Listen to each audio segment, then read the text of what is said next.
Það nú stund liðin síðan við vorum síðast með bókarýni hér við Rauðaborðið.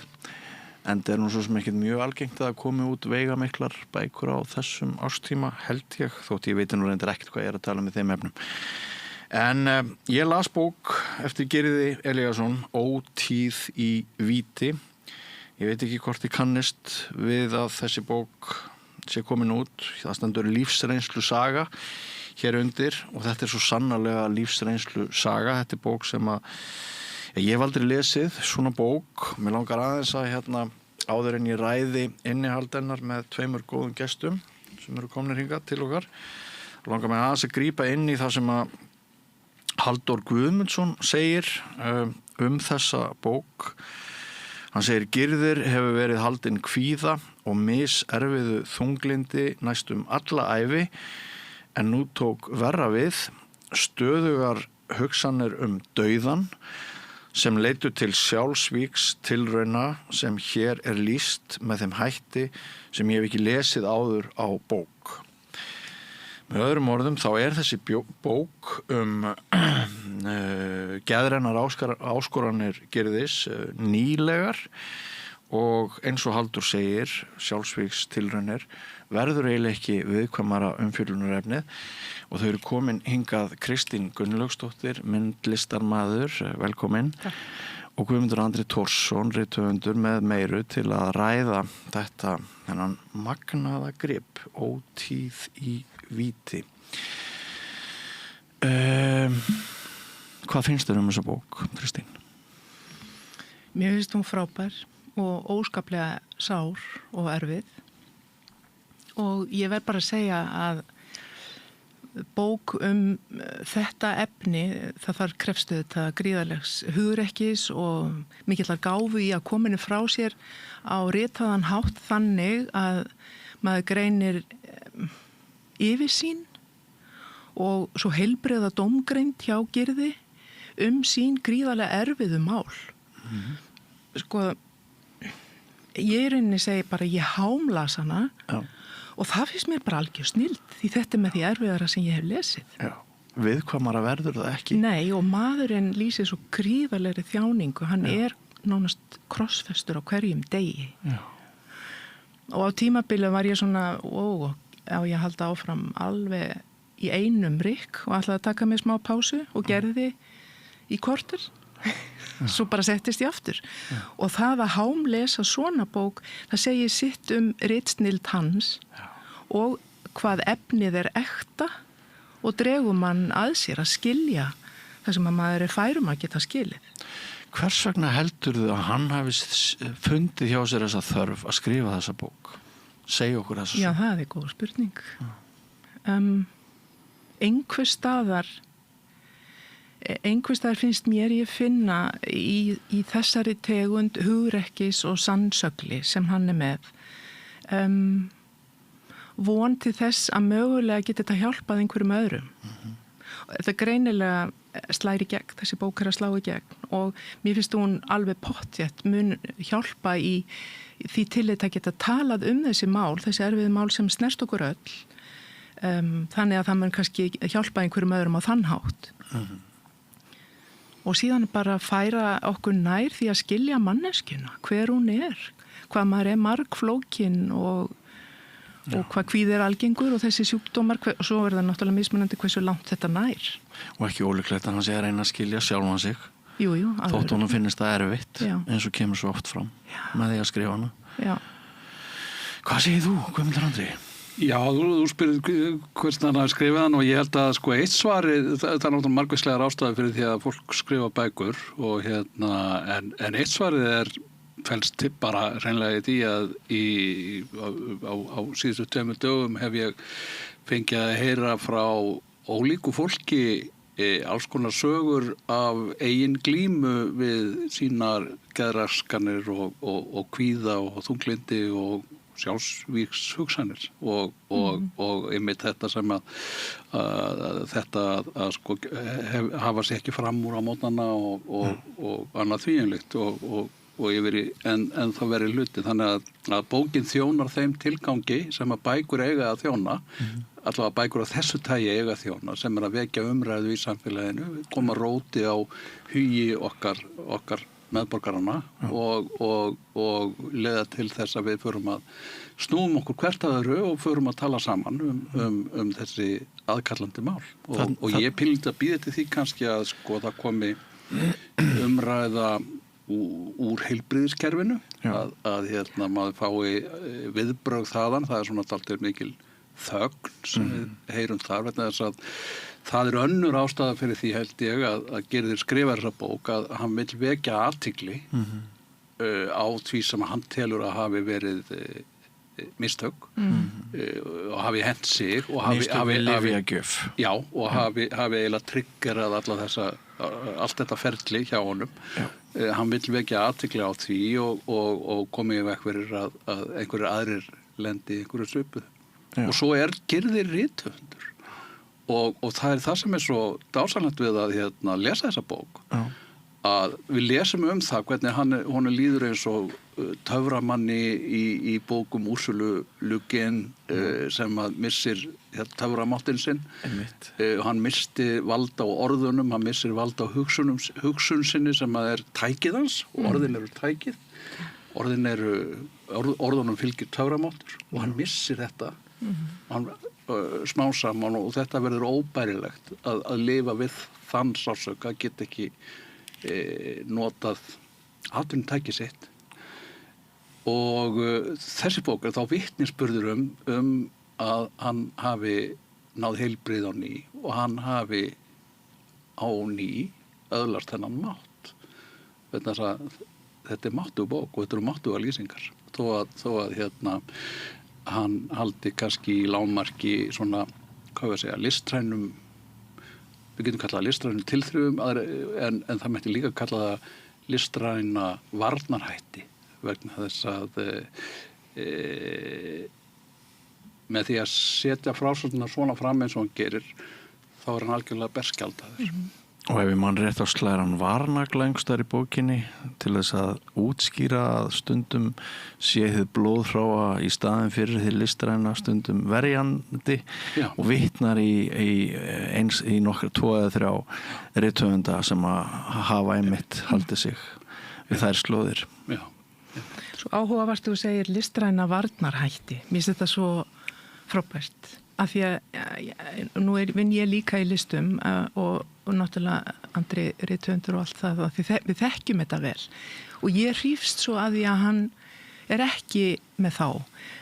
Ég hef persónulega bara mikla laðast svo mikið að því þegar þeim haldið í lágmarki ekki síst í svona bók sem að sjálfsæfisögulega að einhverju leyti. Að hann verður varnarlausari og berskjaldar sig. Mér finnst það svo magnað, bara þora því og sleppa tökunum og geta það. Og eins að því þú ert að minnast á þetta hans atvinnutæki, ég held að sé öllum svo mikils virði hvað sem þeir eru rithöfundar eða hvað þeir gera, það að ná aftur vopnum sínum einhvern veginn. Og þannig eru orðin töfratækið hans en þú veist að hafa eitthvað þetta að segja því að vanlíðanin tekur svo yfir og veikindin að hann þarf að reiða sig svo mikið á aðra og lyfjagjöf og lækna og verður svo berskjaldaður og viðkvæmur en núna fær hann einhvern veginn gefur sjálfum sér þetta tækifæri, setja þetta saman svona upplýði ég þetta, svona var þetta og ég vona svo innilega að það gefa honum kraft og heilsu og allt það en það svo mikið svirði. Það líka sko að bókmenntir hafa verið Gyrði í gegnum tíðina svo mikið lífgjafi og eiginlega súrefni þess. Hann hefur leitað í bækur til þess að finna þar svona sálarheill og finna aðferð við að heila sig mér minnir að noti eitthvað svolítið orðalega bæði að hlusta tónlist og lesa bókmenntir og það átakanlegt að það dálítið í gegnum bókmenntaneyslu sem að við fylgjumst með þessum prósess í byrjun, það að segja hann fyrst að hlusta á Hjalta Rögnvaldsson lesa Vesturfarana eftir Móberg og það verða alls konar svona furðulegar tengingar við veruleikan sem að eru bara eins og úr bók eftir Gyrði Elíasson sennilega, en þetta eitthvað sem í raun og veru að hendan og hann og það átakanlegt að fylgjast með því þegar hann að reyna að hann er að reyna að lesa Proust til þess að líða betur og það gengur ekki og svo hann er að reyna að lesa Óla Alexander eða einhverja bækur eftir Ann-Kath Vestley sem að við á okkar kynslóð gerðir allavega ólumst upp við að væri svona þessar barnabækur sem lét okkur líða vel. Þetta eru yndislega bækur sem að manni leið vel þegar maður var að lesa og maður og ég tengi svo sterkt við þetta að fara inn í einhvern svona góðan, heilbriðan heim sem að er einhvern þú getur útilokað ytri heiminn með því en hún tekst það ekki þarna heldur og það er svo eiginlega sárt að lesa það og svo byggir hann einhvers konar brú yfir þversögnina gæti maður kannski ætlað að sá sem sér enga aðra leið en að svipta sér lífi getur á sama tíma verið uppfullur af kannski ekki lífsþrótti en vilja til að lifa og það er einstigi sem að fetar þarna í þessari bók sem að mér fannst mjög áhugavert svona jók við skilning minn þannig að hann á sumum slóðum raunverulega brýtur hann blað finnst mér. Eru þið sammála því? Er eitthvað sem hann er að skrifa þarna sem þið hafið aldrei heyrt eða lesið áður? Ég hef ekki lesið kannski svona frásögn þar sem að það hefur liðið náttúrulega einhver tími núna þannig að hann hefur einhverja yfirsýn yfir þetta en ég átta mig ekki alveg á því hvort að það er þannig að hann skynji hversu veikur hann en skynji líka að hann ræður ekki við það og það finnst mér mjög skiljanlegt maðurinn er svo margt að þetta ástand yfirtekur skynsemin og nær yfirhöndinni og hann gerir sér grein fyrir því það er eins og að standa út í miklu roki og segja að það er logn en það bara er ekki logn en það væri náttúrulega æðislegt eða það væri logn af því að hann er kannski klæddur þannig ég get eiginlega ekki útskýrt það betur þetta eru náttúrulega svo mikil veikindi en það er einhver svo heilbrigður tónn þarna hvort að það er greind girðis og lífskraftur undir og meðfram sem skín þarna í gegn Já, þetta er mjög kannski þegar uppi staðið þá er það jákvæð reynsla að lesa þessa bók maður situr eftir með trú á lífið og maður áttar sig á því hvað lífskrafturinn, lífsaflið sem að býr í okkur öllum, hvað það er óskaplega voldugt afl og þessi lýsing á því þegar hann gengur hérna á heiðina er náttúrulega einstæð og ég hef ekki lesið slíka lýsingu áður Það má kannski setja þetta í svona bókmenntalegt samhengi. Titillinn vísar nú í kvæðaflokk eftir franska 19. aldarskáldi Arthur Rimbaud, Árstíð í víti, heitir það og er svona úrvinnsla á hans svona ógöngum, getum við sagt. Og svo verður mann líka að hugsa til Inferno eftir Strindberg ég man að Gyrðir vísaði mjög skemmtilega í Strindberg þegar hann í smásögur sem hann skrifaði einu sinni sem að fjallar Strindberg í IKEA hvernig Strindberg líður í IKEA og var mjög skemmtileg saga en mér var líka að hugsa til bókar sem að hann nefnir þarna í þessari bók og bók sem að maður gleypti í sig á sínu tíma og heitir Darkness Visible og er eftir bandarískan rithöfund sem heitir William Styron sem er aðalega frægur fyrir skáldsöguna Sophie's Choice en þetta er svona lítil bók sem að þar sem hann rekur einmitt sína sögu í gegnum þunglindi og alveg í áttina að eiginlega þeirri stundu þegar hann ætlar að farga sér, það ætlar að stytta sér aldur og hvernig það verður honum til lífs að heyra allt rapsódíu eftir Brahms í flutningi Kathleen Ferrier held ég, ástsöngkonum og hann heyrir þessa undursamlega músík og þá allt í einu veit hann að lífið þess virði að lífa því sko. Og eitthvað svona moment getum við sagt að gerðir upplifi líka á heiðinni. En ef ég má bæta núna aðeins við hennar magnaða fróðleik sem þú lagði fram titilbókarinnar, þá það líka áhugavert að vítið sem vísaði til samkvæmt einu kaflanum að ganga inn á tiltekna geðdeild. Já. Já. Og það náttúrulega viðkomasta kartafla þessara bókar. Já. Það eru eina þjóðfélagslegu spurningar sem spurt starfsfólk geðdeilda. Já. Hugarfar, kaldranalegt séða, lítið á fólk sem dauðahluti, bara hluta vinninni. Já. Og það skiptir í tvö hátt aldrei náttúrulega með það sko, hvernig við mót. Það til góðu staður í bókinni sem gleppur. Já. En svo líka bara til vondu staður í bókinni. Já. Og þetta vitnisburður þá og þessi vitnisburður stendur þarna í þessari bók og ég svo lánsamlega, ég þekki ekki þennan stað sko. Ég þekki aðeins þessa staði. Ég á 9. áratug síðustu aldar þá varði ég mjög geðveikur og stóð tæft eins og fjallavanum hér við Rauðaborðið þar sem ég var í spjalli við geðlækni mitt sem gerði nokkra þætti í fyrravetur og hann benti mér þá á það sem að ég hafði ekki áttað mig á að það hefði verið hetjudáð að snúa aftur tilbaka. Ég hafði lamið mig sundur og saman hvers konar aumingi ég hefði verið að það fór þannig fyrir mér að það munaði hársbreyt að ég misti vitið. Ég hafði alltaf talið það sko minn veikleika að það hefði farið þannig fyrir mér að ég hefði verið hársbreytt frá því að missa vitið en geðlæknirinn sem sagt stappaði í mig stólinu og sagði nei, það þín hetjudáð að hafa snúið tilbaka og það annað sem maður upplýði svo vel í þessari bók það hetjudáðin. Já, Andri hetjudáð. Heldur betur og sérðu munin á að fá þennan stuðning frá geðlækni sem þú ert að nefna og því sem gerðir nefnir sem er svo óheppilegt, orða maður notið það er svo ónærgæti og hugsunarlaust að segja á meðan það hræðilegasta setning þessara bókar.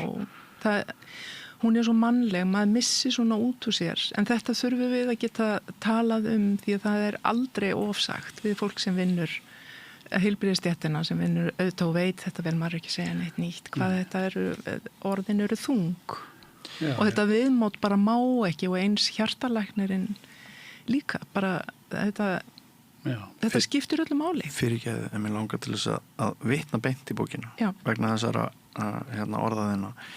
Þegar ég sagði við hann, þar að segja læknin, í næstum barnslegri gleði minni, ég held bara mér sé batnað, sagði hann fremur þurrlega. Á meðan Já. Hvað þýddi þetta? Á meðan Að mínum mati ætti engin læknir að láta svona út úr sér og allra síst læknir í geðlæknis námi. En hún var ef til vill vorkunn. Það var mikið álag á þessa lækna eins og aðra og sumir eru ákaflega viðkvæmir fyrir því. Ef einhver sem þeir þekkja lítið eða aðeins innan ákveðina marka hafa uppi á símanúmeri sem þeir hafa og vilja hafa nokkur veginn í friði. En ég sem hafði ætlað að segja honum frá upplifunum mínum með trén, sólina og fuglasöngin fann hvernig hjartað í mér sökk.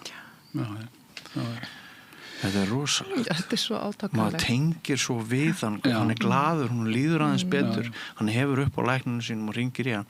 Við vitum það vafa sem ákvörðum, við vitum það.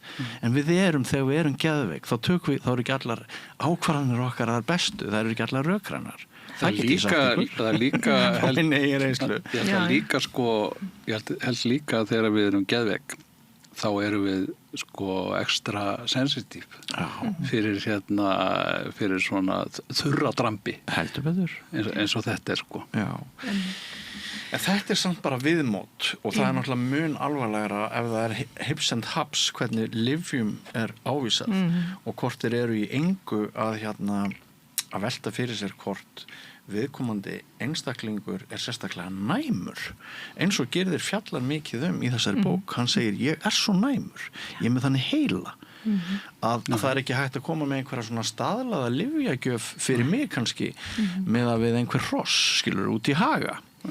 Þetta líka, þetta ný spurning. Hafið þið veltið fyrir ykkur að það þurfi að velta fyrir sér persónuleika viðkomandi áður en lyfjakokteilin og hinu margfræga kyni, konur taka ekki eins við lyfjum eins og karlmenn og það örugglega geðlyf, ég veit ekki hvort þau taka tillit til þess, en allir þetta sé ekki stundum eða oft þannig að í geðlækningum ekki endilega vita nákvæmlega hvernig lyf virka út í hörgul, að það pínu tilviljana, eða hvað maður að segja, það tekin einhver áhætta með það hvernig þetta virkar og sjá svo til, en auðvitað við svona viðkvæma menn og viðkvæma einstaklinga og ég myndi telja sjálfa mig vera þannig að maður myndi kjósa að það væri mjög hægt farið að stað og það væri svona mjúk eftirfylgni því að það eins og heilunin liggur svo mikið í viðmótin, við þurfum öll stuðning og það eins og helmingurinn á heiluninni liggi þar, eins og þegar á meðan stuðningsleysið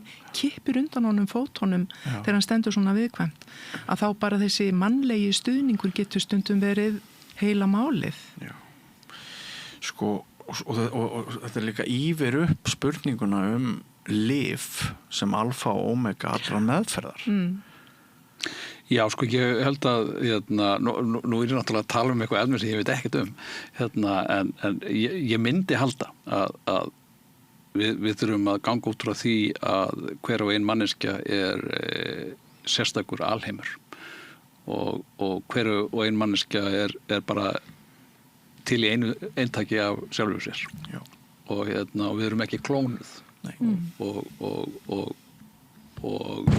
við eigum seitthvað sameiginlegt, og vísa ekki kyn og alls konar hluti sameiginlegt, við eigum seitthvað sameiginlegt en hvert og eitt okkar samt einstök og bara það segir okkur að það þurfi að miða lyfjagjöf sem að snýst fínstillingar á hugarstarfi okkar og skynjun okkar á veruleikanum og úrvinnslu okkar á þeirri skynjun. Það segir sér sjálft að það þarf að miða þá lyfjagjöfuna við hvern og einn einstakling, myndi ég halda. Já. En það ekki líka þessari bók eða var það einhverja annari bók sem ég las að hann spyr spurninga fólki sem líkur læknanámi í dag að það kunni ekki lengur að tjá sig, það sé ekki fólk sem gott að hafa til að spjalla við alls konar vandamála, að svona sálrænn félagslegur skilningur lækna síðar í tíma hann sé aðeins breyttur. Þetta hefur heyrst að það séu svona mest Asperger krakkar sem að komast í gegnum erfiðu prófin í harðri samkeppni og ég hef fundið það sjálfur að unglæknar sumir svolítið svona fjarlægari finnst mér heldur en góða hófi gegnir. Já. Ég veit það ekki. Ég veit það ekki heldur. Ég hef líka kynst alveg hinnu gagnstæða sem heimilislæknar og finnst mér það einhvern veginn samtali vera komið dýpra inn.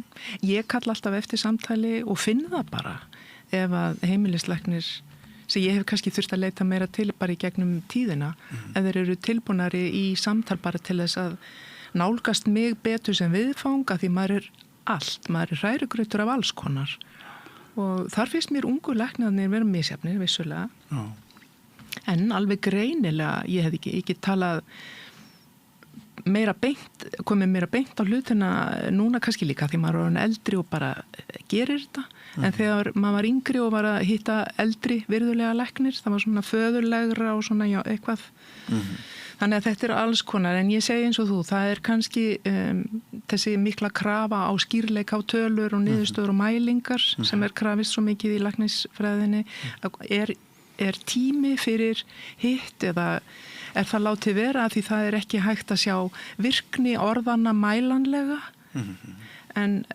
já.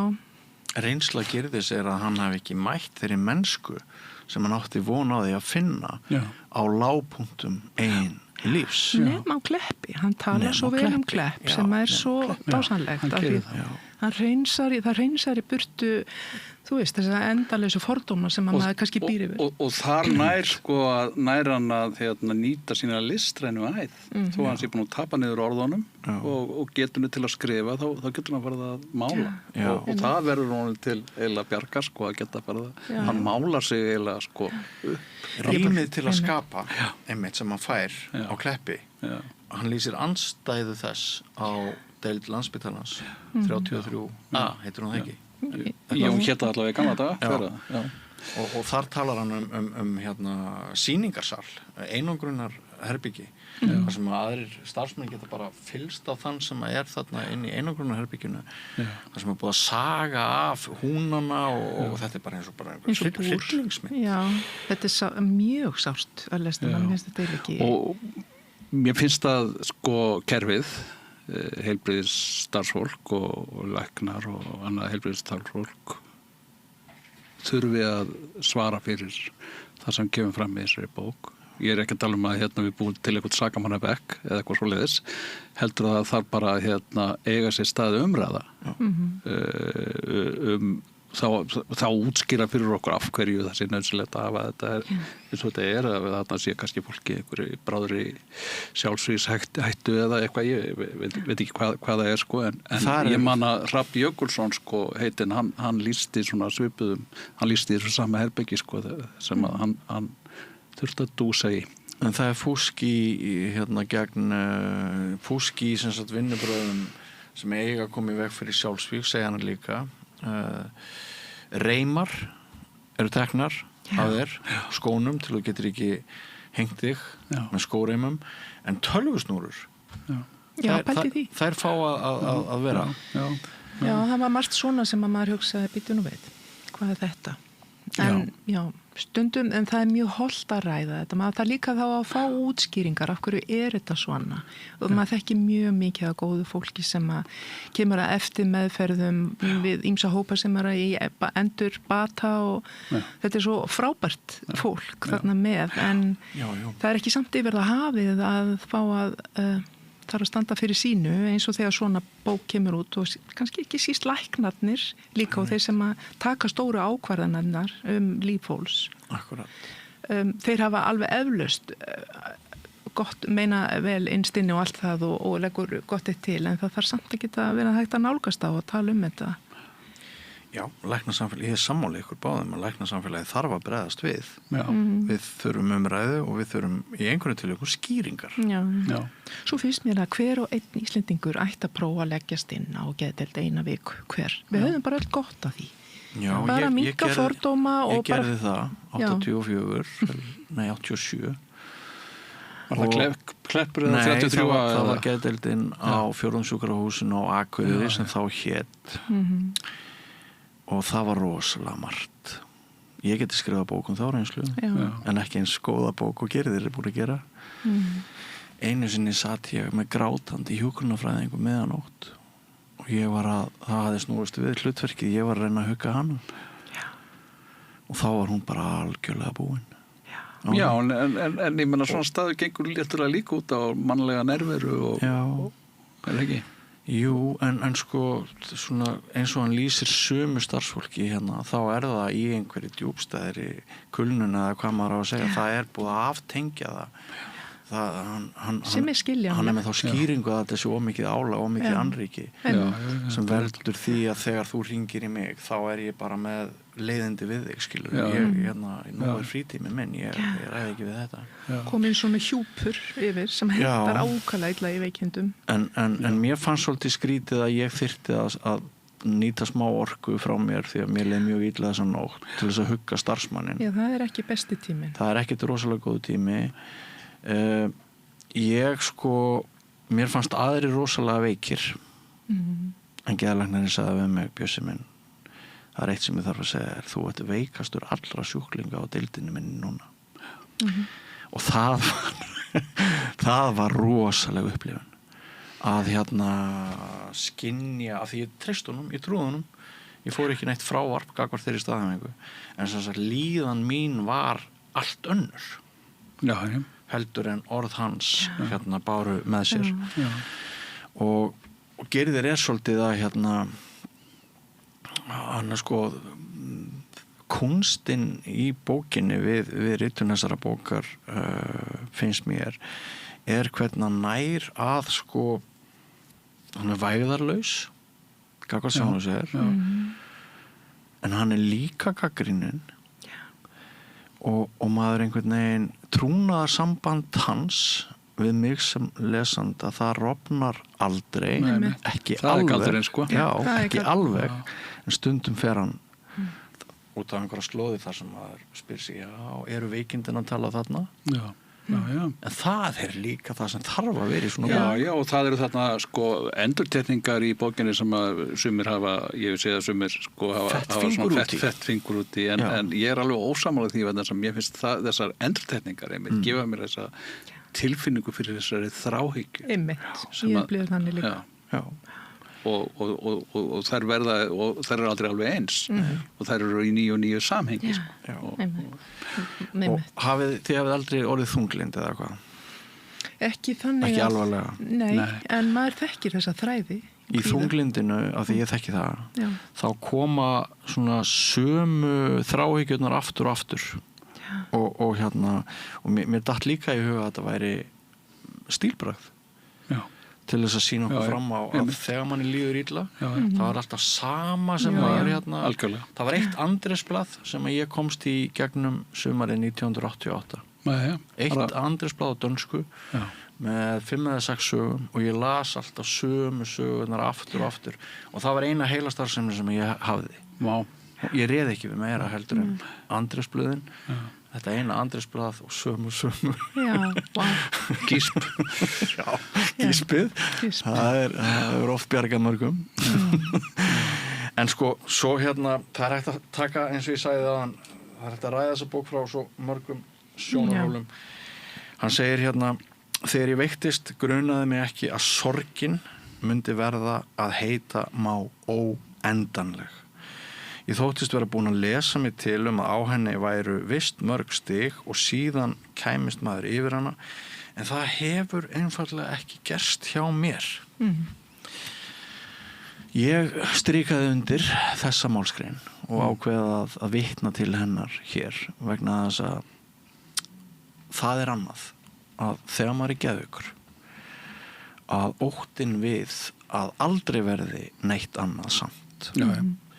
Að missa geðheilsuna er að missa sjálfan sig það er að missa alla von og það er að missa allan tilgang og ekki afturkvæmt til sjálfsinn og það er annað sem mann lýsir svo listavel já, þetta var margir talað sem að hafa glimtið svona veikindi sko þessi aðsvæting Eitt sem að ég var í þessu sambandi að hjá eftir hann talar í rauninni ekki hvort hann hafi trú á almættið að því margir sem er í þessu hyldýpi sem hefur nú fylgt manninum frá upphafi og fylgir því að vera hugsandi vera það er að hafa trú og á það að þessi tilgangur með æðri mætti og geta treyst almættinu vegna þess að sjálf myndi ég ekki komast í gegnum held ég minn kvíða eða hvað maður segja mína skugga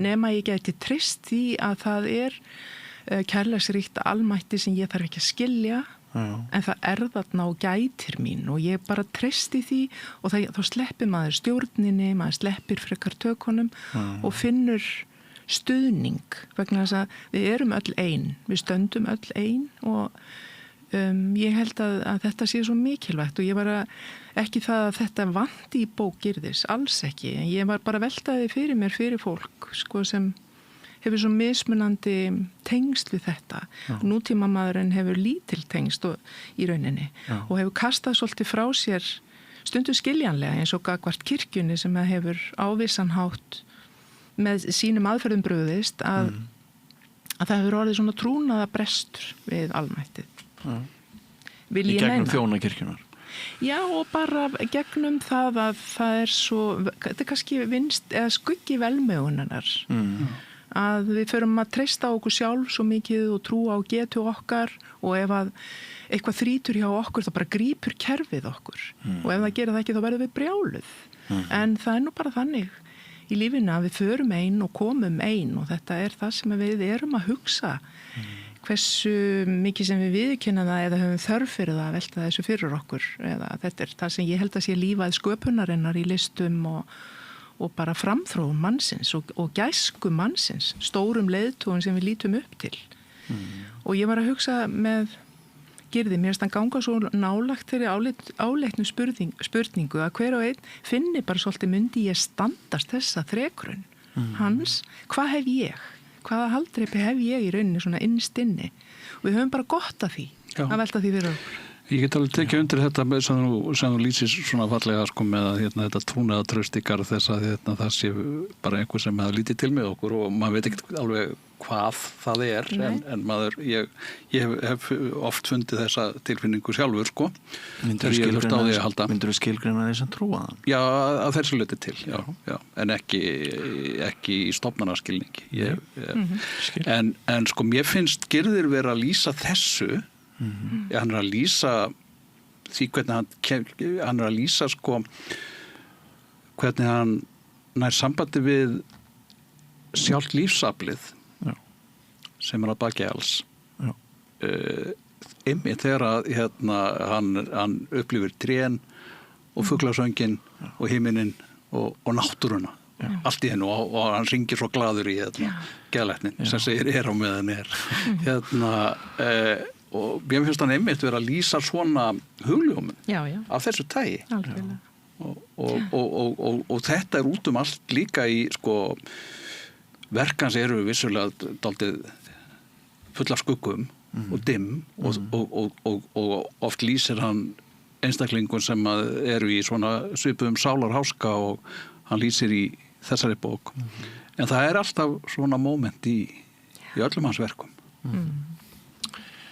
Sko þeir sem lenda í krísum þeir náttúrulega sækja sér oft haldreipi í hið andlega í einhvers konar trú hvað sem það er Guðs trú eða trú á eitthvað annað trú á stokk og steina og það er forskot sem fólk hefur virðist vera ef ábjátar ef þú getur sótt þér kraft í einhvers konar trú ekki satt Já, ég myndi ekki lýsa þessu sem forskot það er mjög margir sem dæmi Guðmundur Andri sem taka upp trú ef þeir veikjast á krabbameini og þeim er sagt að þeir eigi bara eftir 6 mánuði ég skrifaði hann upp í bókundauðan akkurat ég veit svolítið þetta og menn konvertast þeir umsnúast af því að þeim líður aðeins betur með því að gera það og svo getur bara vel verið að það séu margar aðrar ástæður fyrir því Svo erum við bara svo einkennilegar sko það er hugsanlegt að við skynjum einhverja nærveru þegar við þurfum sárlega á því að halda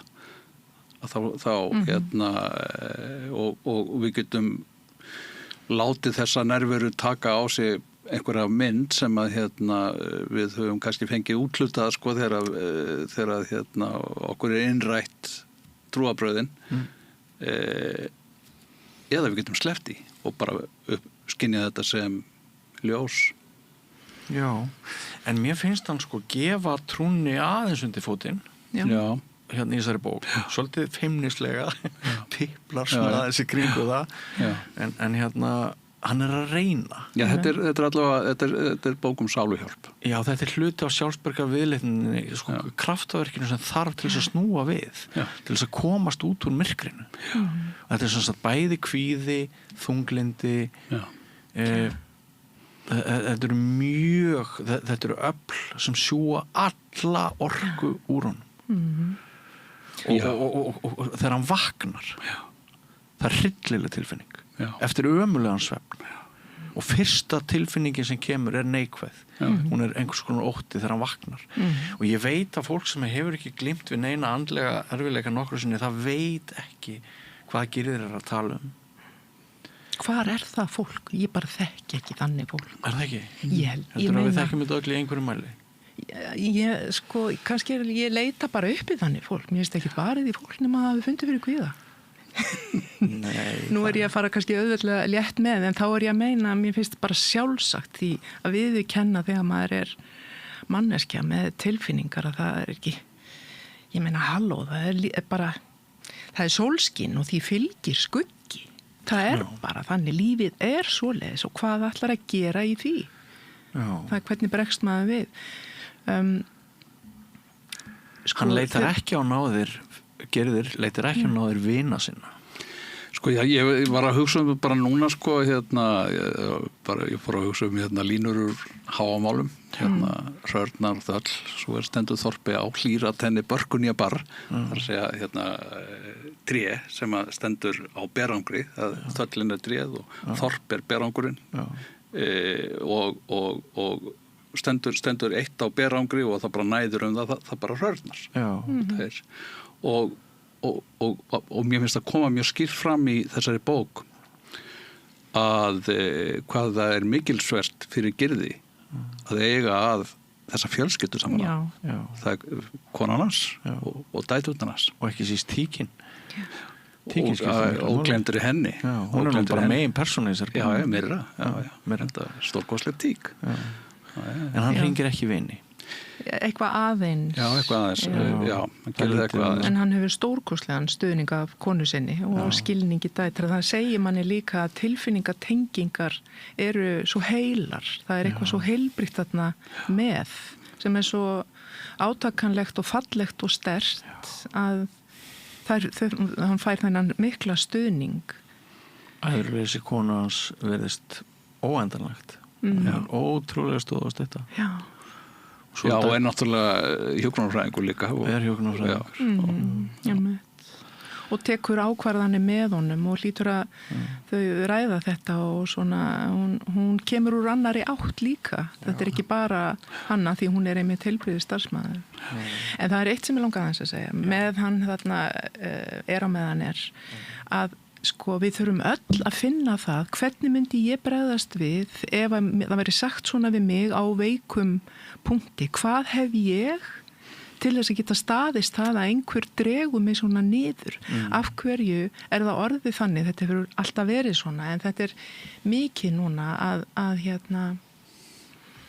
af hverju gef ég þessum manni þetta vægi og vald við erum öll lent í svona fólki við erum alltaf að lenda í þessu og bara fylgist þið með fréttum ég stundum að margir segja ég get bara ekki hort á fréttina núna, þetta dregur mig svo niður skiljanlega, en hvaðan til hvers bragð segum við að taka til þess að geta staðist þetta og þar finnst mér trúin koma inn sem ákveðin stuðningur þar sem það er bara trúðu því að þú verður heill sko, að bara trúa því raunverulega hafðu þann innri ásetning því ég með þér að það fer allt vel þetta er í rauninni bara svona massív tilfinning fyrir tengingu að hlutinni fari vel þannig að maður sem er þreyttur og bara vill komast heim úr vinnunni og hann segir þetta og missir þetta út úr sér að hafa ekki þetta vægi því að það er svo mikið í húfi Þetta er svolítið sem við erum öll að glíma við og ungt fólk með kvíða sem fylgir samfélagsmiðlum og svona skoðunum annar þið sjáu hvað þetta yfir tekur allt. Það kemst ekkit af hjá mörgum annað en álit annara. Álit annara. Hvað getum við gert svona meira? Tala eins og við erum að tala. Já. Einmitt. Sko, ég myndist á vinina sem að maður hringir oft ekki þegar manni líður svona illa að fjölskylda hans einmitt, hún hefur sjálfst bjargað lífið hans og eins og gerist oft þeir sem eiga fjölskyldur og þeir sem eru með tengsl og bönd við gott fólk í kring, þeir bjargast henni bjargast ekki við lesum bara minningagreinar ansi marga hinna en og þegar mér finnst Gyrðir eiga það skilið hjá mér eftir að hann gaf mér þessa bók að ég taki við keflinu og ég opni mig aðeins mína geðvík aftur í tíman út af þessari bók og ég bara takk Gyrðir og þá langar mér að segja ykkur það að einn vinur minn í Reykjavík hann reyndi allt sem hann gat til þess að ná sambandi við mig þegar ég var í þunglindinu 1988 og ég lá sem sagt við Bakka Mývatns á uppeldisheimilinu mínu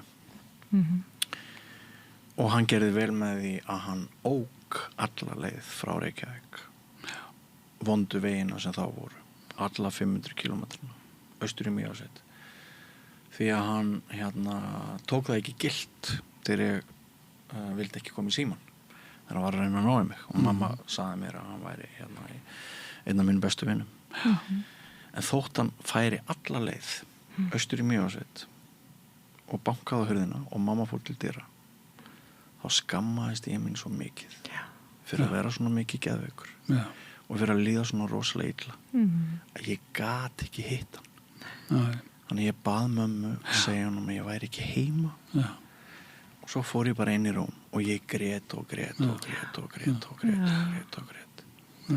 og þarna bara þú veist, þessi heimur þetta myrkur, þessi skömm hvað þetta er ennþá mikið tabú að hérna en þú gleymir þessu ekki og enn þann dag í dag er þessi langi bíltúr hans þessi langa bílferð hans hún lifir í huga þínum og er þér sko rifjaðist upp í lesta bókarinn þetta er þér þá fjarveru vinnana mér finnst vera fjarveru vinnana í þessari bók og ég held þessi vegna þess að sko vinirnir í kring líka, þeir vita ekkert hvað þeir eru að gera ég finnst alveg að vita þeir ekki hvað staðan er við erum alltaf að tóna það niður hvað staðan er alvarleg það er nú eðlilegt sko en hérna en einangrunin sko það er hérna þá komum við aftur að þessari deild þarna á Landspítalanum ef það er eitthvað sem að sko er okkur banvænt í þessum aðstæðum þá er það einangrunin við þurfum snertingu, við þurfum kontakt við þurfum hlýju, við þurfum fólk sem að bara einhvern veginn riður sér braut og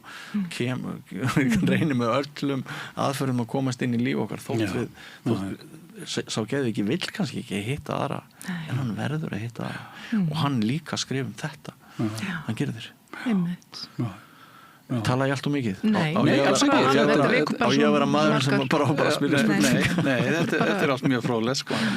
vekur hugsanir sko, maður er að velta þessu fyrir sér ég veit að við séu gerður á mjög góða vinni sko. marga góða vinni Já. Heldur að hafi verið þarna einhverstaðar í akkur skrifa hana svona lítið í þessari bók Ég get ekki svarað því sko. Nei En hérna það kannski hefur þetta verið líka sko löng leið sko að það er þekking á því hjá vinum hans að hann glímir við þetta en svo kemur COVID og þú veist að bara þessi einangurinn læsist meir og lokar á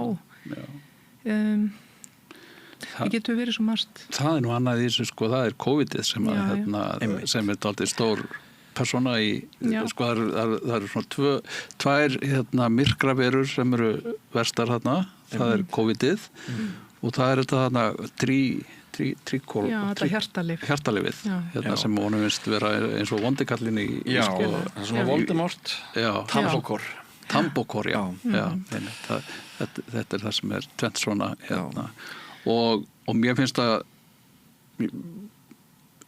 umhugsunarefni og stáldi sláandi að hann rekur upp af þessa alls til þriðju bólusetningarinnar í COVID. Já, en sumir hafa þessa skoðun.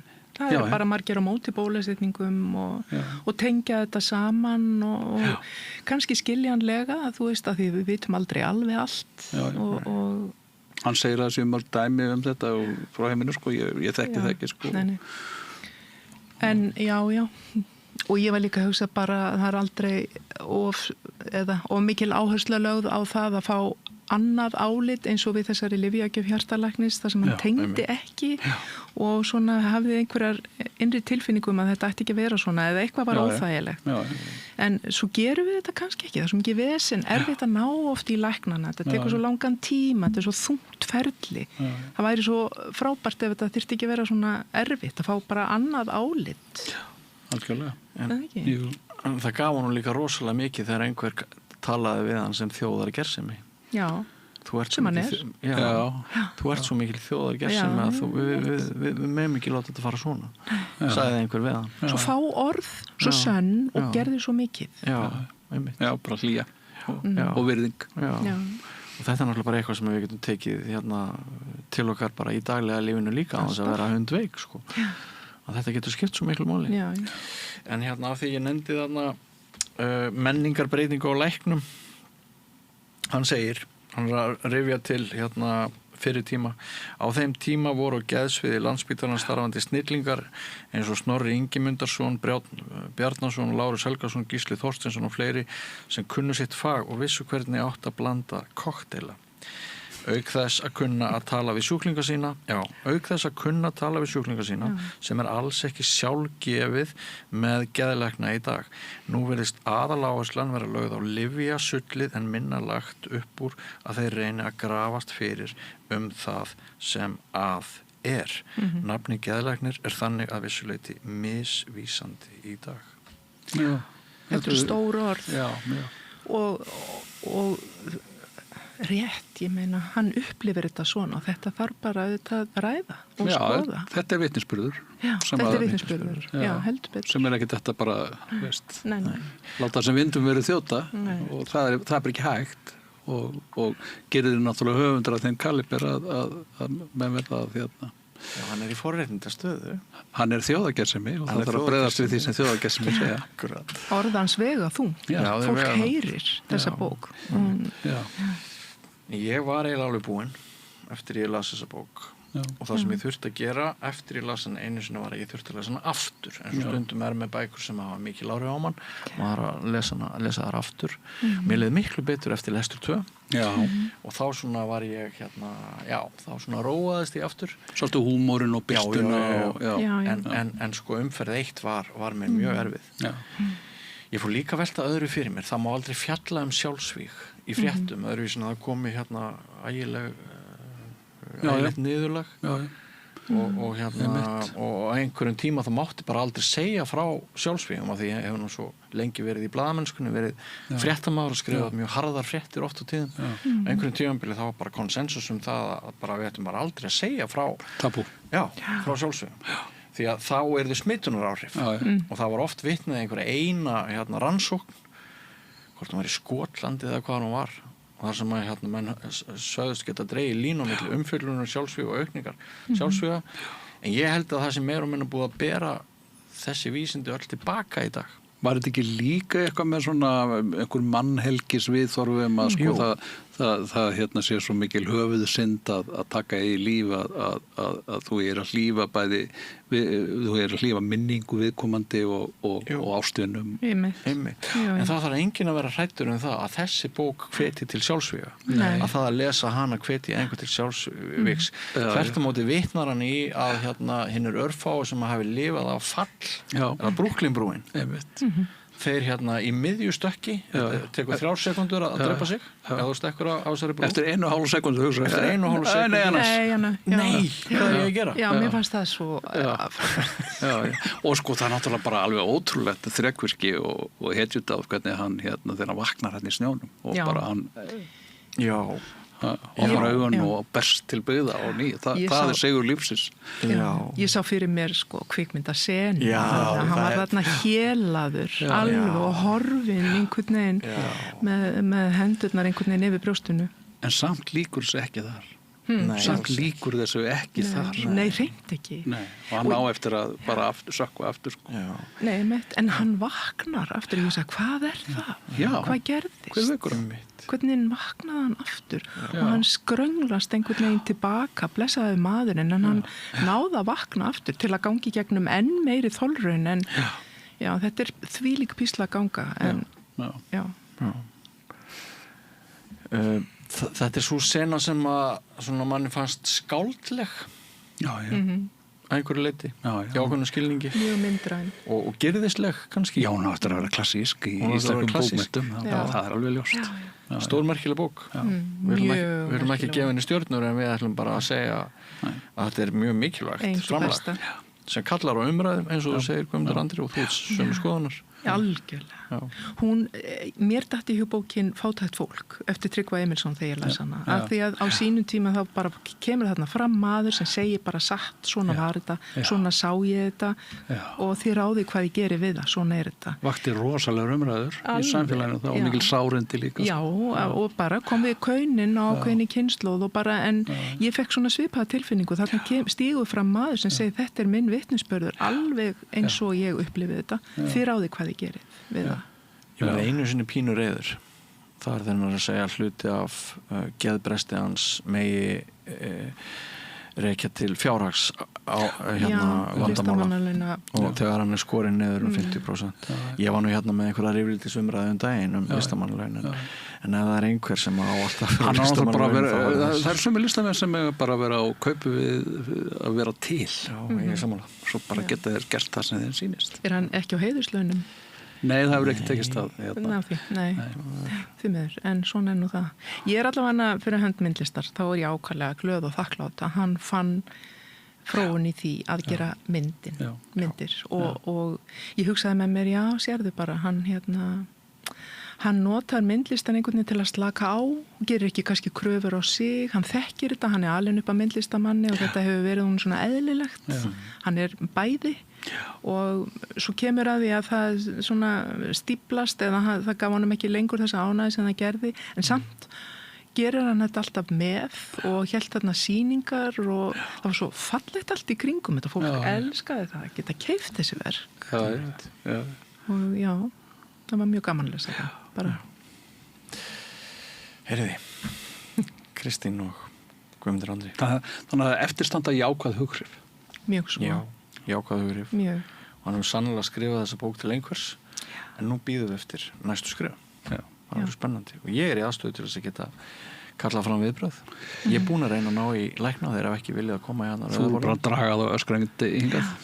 En ég þegar búin að bóka viðtal við konu sem ætlar að lýsa hennar eigin reynslu af þessari geðdeild Landspítalans sem gerir þér væga sagt skrifar ekki vel mér skilst að hún muni segja svipað hún ekki heldur áhugavert að segja þannig að já, þetta verður vonandi eitthvað meira heldur en bara umræða í þætti vonandi fylgja þessu viðbröð það þarf en kærar þakkir þið góðu hálsar og kraftar með mér í þessari mörguleiti viðkvæmu og erfiðu umræðu.